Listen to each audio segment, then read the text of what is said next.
La route est longue pour les émissaires de paix.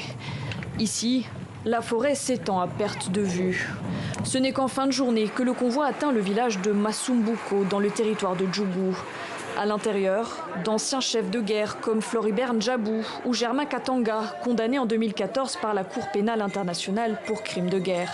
Depuis, les deux hommes ont purgé leur peine. Aujourd'hui, leur mission est très claire.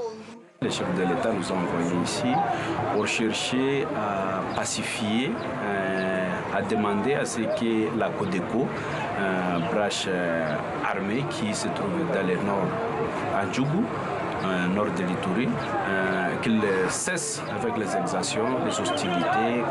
Envoyer d'ex-chefs de guerre négocier la paix en Ituri et désarmer les miliciens de la coopérative pour le développement du Congo, la Codeco, c'est le pari du président Félix Tshisekedi. Car cette milice sème la terreur dans la région.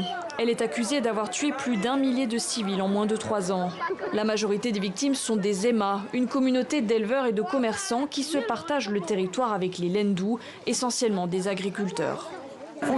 Je demande aux Ema de cesser d'attaquer les gens sur les routes. S'ils ne le font pas, nous allons continuer la guerre.